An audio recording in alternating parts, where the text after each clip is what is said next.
खुलुमबाय स्टुडियोआव दं आं किलिकां ब्रह्म धेकियाजुलि गुदि बर' थुनलाइ आफादा जर'खा थान्दै मेलनि गेजेरजों गोदान बिबानगिरिफोर सायख'नाय हाबाफारि लादों मासरौमारि नुथुन बस्तियाव धेकियाजुलि गुदि बर' थुनलाइ आफादनि बानजायनायाव दिनै जर'खा थान्दै मेलनि हाबाफारिया जानानै थाङो बे हाबाफारिनि गेजेरजों गोजाम आफादखौ सिफायनानै गोदान आफाद दानाय जायो आरो गोदान आफादगिरि महरै राजु बर' आरो नेहाथारि महरै सनिराम दैमारि बिथांमोनखौ सायख'नाय जायो बे हाबाफारियाव आलासि महरै बाहागो लायो सनितपुर जिल्ला बर' थुनलाइ आफादनि आफादगिरि मदन चन्द्र बसुमतारी बादग' आफादगिरि अमृत मासि दैमारि आरो पदुराम बर' लोगोसे दुलाराय बर' फरायसा आफादनि बोसोनगिरि कुंक्रा स्वर्गियारि सनितपुर जिल्ला दुलाराय बर' फरायसा आफादनि सोलोंथाइ नेहाथारि रिजय बसुमतारी बिथांमोना बाहागो लायो गोबां सुबिदानि थाखाय सिगाङाव थान्दै मेल खुंदोंमोनब्लाबो गोदान बिबान दानो हायाखैमोन बेनिखायनो दिनै बे हाबाफारिनि गेजेरजों गोदानै बिबानगिरिफोर सायख'नानै आबुङै दाफुंनानै लानाय जाबाय होननानै फोरमायो सनितपुर जिल्ला बर' थुनलाइ आफादनि आफादगिरि मदन चन्द्र बसुमतारीया दिनै आं गोजोननाय मोनदों बिथांमोना गोबां उसुबिदानि थाखाय बे थान्दै आफादखौ खुंदोंमोनब्लाबो थांनाय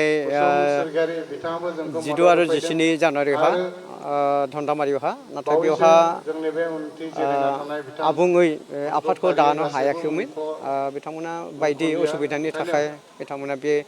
मासरौमारि नतुन बस्तियावहा दिनै जा जर'खा थान्दै मेल खुंबाय बे थान्दै मेलनि गेजेरजों बिथांमोना दिनै गोदान आफादखौ दाफुंनो हाबाय बेनि थाखाय आं जिल्ला आफादनि जानानै साबायखर बावदों बे आफादावहा गोदानै आफादगिरि धेकियाजुलि गुदि बर' थुनलाइ आफादनि गोदानै सायख'जानाय आफादगिरिनि जादों राजु बर' आरो लोगोसे नेहाथारि बिबानावहा गोदानै सायख'जादों बिथां सनिराम दैमारि आं आसा फारिदों सनितपुर जिल्लानि सिङावहा बे जारिमिनारि धेकियाजुलि गुदि बर' थुनलाइ आफादा जाहाथे बिथांमोननि नाजानायावहा बिथांमोननि आफाद मावसमावहा जाहाथे मोजांनिबो मोजां मावफारिया खामानिफोरखौ मावफुंलांगोन आरो जों जिल्ला आफादजों खाथि सोमोन्दो लाखिनानै बिथांमोननि जाखिनि मावनांगौ खामानि बेखौ साबसिन हामसिनै मावलांनो हागोन बेखौ आसा फारिनाय जादों गिबियावनो नोंथांमोननि निउस चेनेलफोरखौ जोङो जोंनि बेवहाय सफैनायनि थाखाय जोङो जोबोर साबायखर थाबाय आरो बरायबाय आं दिनै जोबोर गोजोननाय मोन्दों होनना बुंनांगोन आरो जोबोर गावखौनो खाफाल गोनां होननानै सानदों आङो जिहेतु बे धेकियाजुलि ओनसोला जोंहा बर' थुनलाइनि बिथिङाव मोनसे जारिमिनारि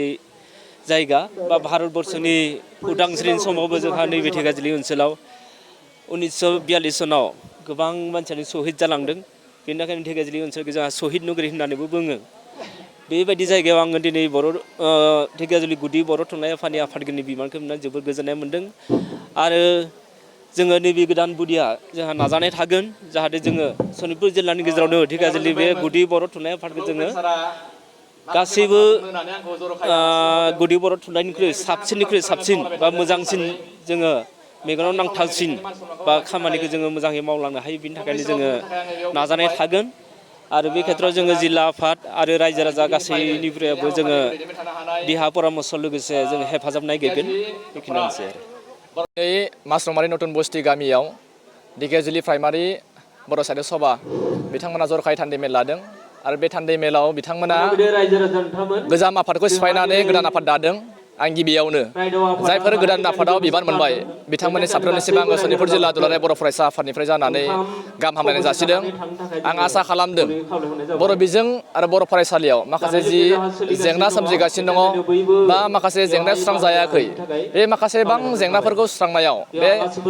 गोदान आफादाव जि बिबान जायफोर बिथांमोना मोनबाय जे बिथांमोना गोसो मोदोम जिउ होनानै मावगोन आरो जोंनि बर' बिजोंखौ मोनसे गोजौ थाखोसिम लांनायाव बिथांमोना अरायसम मदद आरो थुलुंगा होगोन आं बेखिनि बाथ्राखौ बुंनानैनो बिथांमोननिसिम साबायखर जासिनानै फोजोबनाय जाबाय गोजोनथाव खौरां नोंथांमोननि थाखाय मोनसे गोजोनथाव खौरां लानानै फैदों उदालगुरि जिल्लानि सिङाव थानाय डिमाकुसि नोगोराव नोंथांमोननि थाखाय अरदाब दा बड' किटचेन मुंनि गंसे गोदान हटेला गोजोनथाव खौरां लानानै फैदों। नोंथांमोना बे अरदाब दा बड' किटचेन हटेलाव साहा, कफि, आइसक्रिम, फास्ट फुड, आखाइजों बानायनाय ग्रीन टी, न'आव बानायनाय आसार, गाइखेरनि एन्थाब आरो ओंखामजों जेरै अमा, दाउ, बोरमा, साम', खुसिया, अमा गोरान, नाफाम बायदिसिना बर'नि ओंख्रिखौ बे अरदाब दा बड' किटचेन हटेलाव जानो हागोन। अरदाब दा बड' किटचेन हटेला डिमाकुसि सेन्ट्रेल बेंकनि खोलाहा बरुवा रेडिअ' मबाइल गलाजों नांजाबनाय।